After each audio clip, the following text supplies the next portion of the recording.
नहीं नहीं study की खैर है yeah. But it's recording now, right? Okay, that's good. So we can keep it rolling. Okay. Okay.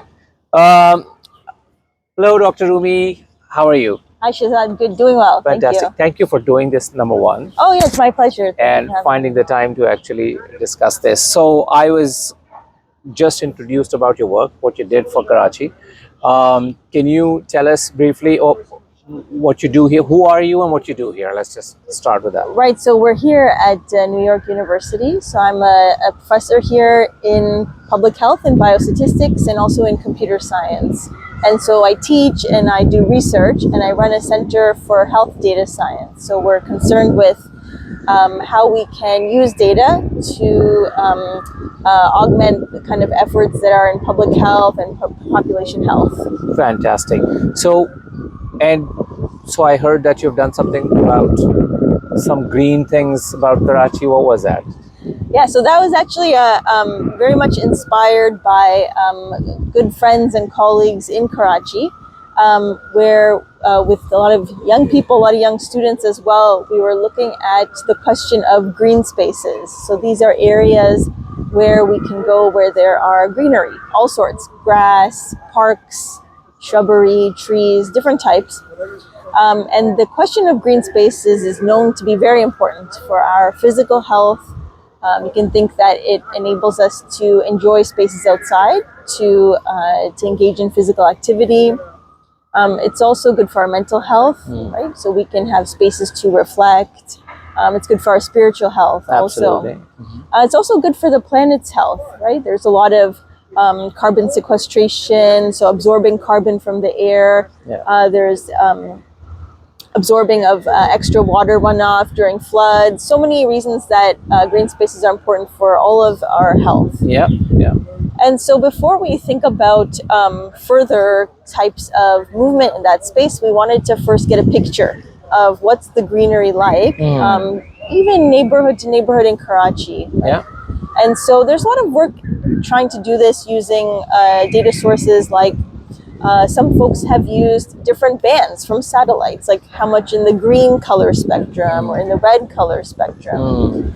And those have been, you can understand, okay, for getting a sense. So are you saying that you to start figuring out, they're important, obviously green spaces are important, but you need to find out exactly how many green spaces are actually physically there at a site to start off as a benchmark or as a line. If we wanted to kind of inform in a systematic way to bring up green spaces, where it might be most impactful, where it's going to, what types are going to be important, right, we first need that kind of benchmark about okay, what's actually happening, what's actually there at that point, the inventory of, let's say, our green spaces. Okay. So there was nothing available before that, or was there not enough data? So some ways to get green space measures have been, survey takers can go around and check places. They can go, there can be ways to look, but they're not very precise these days. And so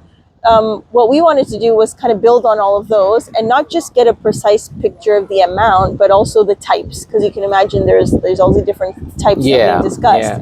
And so so we did some work on the new side that like new developments in taking images from, let's say, satellites. People can take pictures from drones and other ways as well. Right. But using some deep learning methods, some AI methods, we could then train our model to recognize what do trees look like, what do shrubs look like, or grass areas in this part of the in this geography. And then after we have a few examples, then from all the images across the city, our algorithm can then pick out for us where there's greenery and tell us what type. So satellite imagery was available before as well, and it could realize how many green spaces are available at that area, but you took that and you made it better somehow? We leveraged kind of, satellites have been circling the Earth for a while, but some newer types of satellites give higher resolution images, so down to like even a few centimeters, whereas previously it was on the order of like tens of meters. There's a granularity, so it gives us more precision, and now we can make use of that visible images, not just the different color bands, and we can actually tell from the color and the textures the borders, and actually do precise object identification. Oh, Yeah. fantastic. So you took that very, very detailed resolution images and actually analyzed them and somehow did better Yes. So then algorithm on it. And we could kind of quantify not just the amounts across the city, but also distinguish the types. Yes. fantastic. So now that data is available in terms of for Karachi, that what kind of greenery is available at what level? Is that Yeah, that's right. So even at the union council level, we kind of tallied it up. Oh. So we took the images themselves are even, at a higher granularity, but then we tallied it up by union council to give a estimate, like the mean amount, because bodies like the WHO, who are concerned with this, give out kind of baseline numbers that they would hope places can achieve, which is actually 9 square meters per person in a city. So 9 square meter of green space per person who are living in an area should be available for a what? Yep, should be even just that amount per person should be there in any given city. Okay, and what kind of any benchmark. kind of green space that they group specify? it together, but I think if we have further studies as we advance, we can help them refine that. Okay, okay, fantastic. So you did the research, and what the number came out to be what? It was pretty low on average. So different areas of Karachi have different amounts, and you can some on the periphery where there's more agriculture, there's going to be naturally higher amounts. But within the city, it still varied a lot. But on average, it was around 2.5 square meters per person. Wow. Yeah. That's very low, if not the lowest. And this does include green spaces like grassy patches as well, and agricultural land as well. Yeah, in that number, we're tallying everything, but really separating it out is a good next step so we can start to understand more of the nuances. Is your technology or your algorithm is able to identify trees, individual trees as well? Mm-hmm, yeah. Is there like a count now available, or is it possible to do that? Yeah, we could definitely do that. I think that's a great idea, and make sure we take into account all sorts of different types of trees, but that's a great idea. Yeah, because I think my personal quest has been is trying to create a tree cover in the city. So my definition of green space within a city is a bit more tree based rather than just and you can imagine there's a lot more direct impacts from different types of greenery, so that would be important to hone in on.